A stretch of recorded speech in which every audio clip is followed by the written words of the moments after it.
That is the way your news looks this morning. Daybreak is next on ITV1. We will be back at the same time tomorrow. Meanwhile, from all of us here, thank you for watching. Bye-bye for now.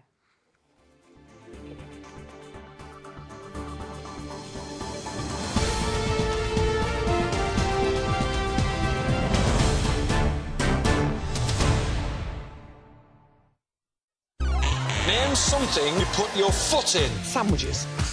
What? All-Star Family Fortunes, Saturday at 7 on ITV1 and ITV1 HD. Well, she certainly made a splash in her first appearance as a judge this weekend on the brand new series of The X Factor. Talisa is on Lorraine at 8:30 with all the insider gossip, and Aloe Black is in the studio all after Monday's Daybreak.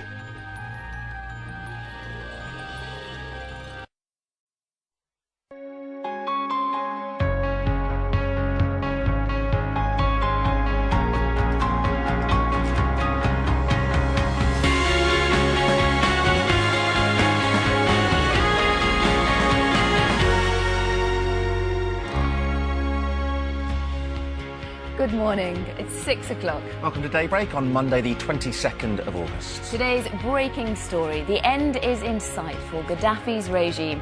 Overnight, rebel forces in Libya have reached the centre of Tripoli and Gaddafi's sons have been detained. Right, latest coming up shortly. Here's Gavin with the sports. Thanks very much, Dan. 2 wins from 2, top of the league, a first appearance for Carlos Tevez, and this guy still isn't happy. Despite a 3-2 win over Bolton, Manchester City manager Roberto Mancini is demanding an improvement. All the action from that game and the rest of the sport in 20 minutes' time. Steve's here with the showbiz news.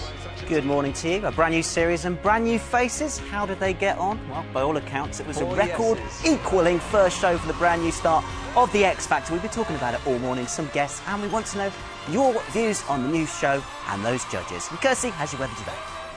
Same old weather, I'm afraid. Today, the best day of the week in terms of dry and bright weather. More rain to come, though, throughout the rest of the week. I'll bring you all the weather in the next half hour. And at 6:15, what's going on in your region? Right, let's get the very latest from Libya and the rest of the news headlines with Tasmin. Morning, Tasmin. Thank you, Dan.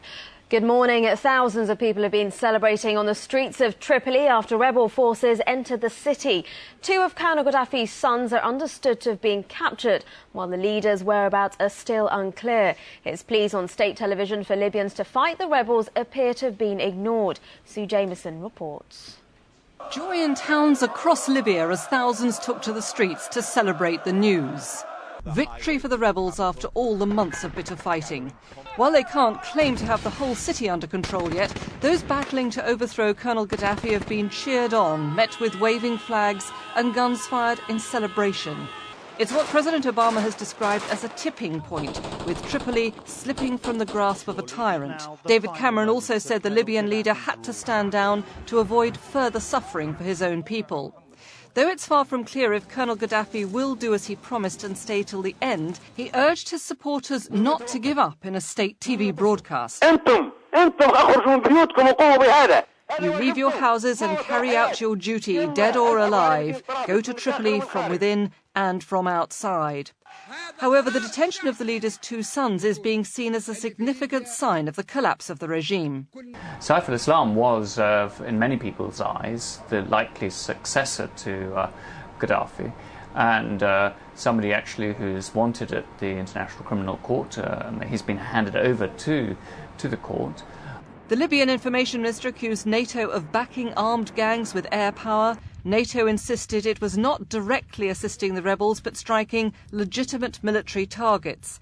But if the 40-year-old Gaddafi dictatorship is finally at an end, the task of rebuilding the country could be even tougher than the taking of Tripoli. Well, earlier we spoke to our correspondent John Ray in Tripoli, who described the scenes overnight. The overriding emotions were of elation that they believe they have now found their freedom, but of also great unease and great uncertainty. Around the city there were signs of local groups of residents beginning to band together to protect their communities. People here really will take a pause of breath now and wonder what happens next for their country. John Ray reporting there. Well, for thousands of Libyans who fled their home country and settled in the UK, the apparent fall of Tripoli to the rebels was a massive cause for celebration, as Louisa James reports. Libya! Libya! years they've hoped for this moment. Libya is free, they chant. Gaddafi must leave. It's a historical moment for myself, you know. I dreamed about this moment for 35 years. A few months ago, I wouldn't even say I'm Libyan. But now I'm just so proud of being Libyan. I spent 6 months waiting for this moment, and it just came all together in one night. They were men, women, even children, exiles who'd sought safety in London. The mood here tonight is of pure euphoria. For 6 months, these people have watched the rebels make very slow, very painful progress in Libya. Tonight, within just a couple of hours, everything seemed to change very quickly. And as that news began to develop in Libya, the crowd here began to grow. For some, the celebrations are personal too. Many said they were now planning to return home for the first time in years. The wife of the Red Arrows pilot who died at the weekend when his plane crashed during the Bournemouth air show has described her husband as the best friend and husband I could have ever wished for. Flight Lieutenant John Egging steered his plane away from people and houses before it crashed. John was an amazing person. He was a completely dedicated husband and friend, and he was just there for everybody. On Saturday, she watched with pride as he flew above Bournemouth. Just 24 hours after Flight Lieutenant John Egging died, though, his wife Emma's remembering him amongst condolences from the public.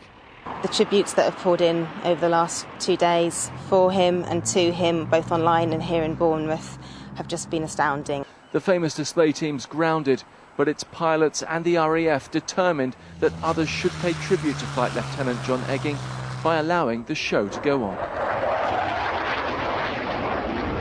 Well, there's no doubting whatever else is in the air. The Red Arrows will always be a main attraction at any air show. There'll be real pressure from the public now to get them back displaying in the skies.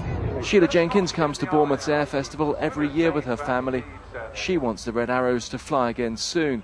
It's a good advertisement for our armed forces, whether you watch them because you enjoy the show or whether you appreciate actually what they do in their real jobs. That's the most important thing.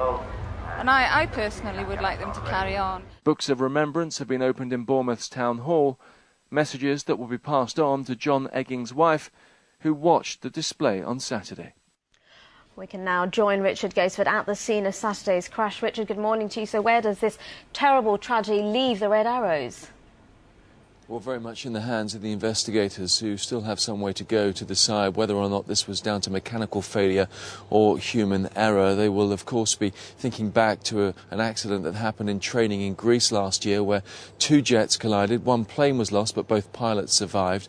They'll also think to last summer, when we had the fleet temporarily grounded with ejector seat problems. Right now, though, their work very much around that wreckage, just down the lane from where we are, very close to these houses that the plane very narrowly missed. Richard and Bournemouth, thank you very much indeed. And back to our top story and the advance by rebels into the Libyan capital, Tripoli. It's just been confirmed that David Cameron is to come back early from his holiday in Cornwall to chair a meeting this morning of the National Security Council for Libya. That is the latest from Libya. That's the news for now. It's 6:07. Back to Dan and Lucy. Tasmin, thanks very much indeed. Well, joining us on the sofa this morning, we've got Sue and Dr. Sarah Jarvis and, of course, Steve, fresh back from his holes. Good morning. Understandably, some of the front pages are only able to get the story, obviously, in our lead story today in Libya. Gaddafi is on the brink of, as rebels surround Tripoli. The end game begins, but in actual fact, it's progressed overnight to even more than that, Sue. It has, except we still don't know, of course, who's in charge of Tripoli in some of the areas. The rebels haven't got complete control. We don't know where Colonel Gaddafi is and whether he will actually try and hang on in any way, or whether he will take the route out of the country now that his sons also are in detention. But yes, the paper's struggling to play catch-up. But interesting with the news we've just heard that Tasmin told us about, that David Cameron is coming back from his holiday in Cornwall. I think this must actually be a record for how many times the Prime Minister has had to come back from a holiday because of the various crises, but clearly significant for Britain, although the rebels will not want to see other countries influencing them too much. They will want to try and do this as much on their own as possible, to try and rebuild the country after 40 years. Talking of the Prime Minister and his holidays, this is the front page of the Daily Mirror. They've called him a plonker. Yes. on holiday apparently for a 5th time, while our country is rioting and in crisis apparently. He does That's need in front of the mirror. holidays. It has to be yeah, said absolutely. as I think well, we can give him a so, little bit of leeway from time to time. And come back from them as well. Meanwhile, the Daily Star have got a story about hunks and romps in the Big Brother house. And this is predictable, isn't it, Steve? X Factor launched, predictably, a huge hit success Saturday night. But contestants that we've already witnessed are going to be in for real grilling and lots of sort of digging up on dirt in their lives now. And, some of them, that's what they're in it for. We've become well used, as Dan says, to seeing all the gossip spread around, and that's what you'll get if you read The Sun and stuff today. But let's dwell on the positives first of all. Everyone wondering what it would be like with the new judging panel. Well, 12.6 million people tuned in for a record, equal record opening of the show. So, who missed Simon Cowell? We got the joy of X in The Sun there. Nice predictable use of the old pun. We do love it every year. We can reuse that pun. The joy of X, 12.6 million see the first episode. And in the Mirror today, they have, sorry, Si, there is no X Factor. We're not missing you. Cal has spoken for... He's on holiday as well, for his spokesperson, saying that he's obviously very happy and feels it's brought along a new generation. So it should be interesting. And Frankie, if you saw the show on Saturday, yes, girls, Frankie will be here on the sofa later on, not showing his bottom. Did you watch it? Did you see the I did the watch first... it. I did see the whole lot. Good. I liked it. I thought the judges were great. I thought, I just loved the way the programme's put together. It's the format. This proves that the format, like it was with Britain's Got Talent, the format wins over really who's on, so it works very well. And it does. They ramp it up every single year. It seems to Absolutely. always get sexier, more kind of like the movie star trailers. It was a very sexy show. Sounds like rumping it up, actually, what I've heard. Now, Sarah, today in the Daily Telegraph, page 12, I think. Yes. The shock of marriage makes women put on weight.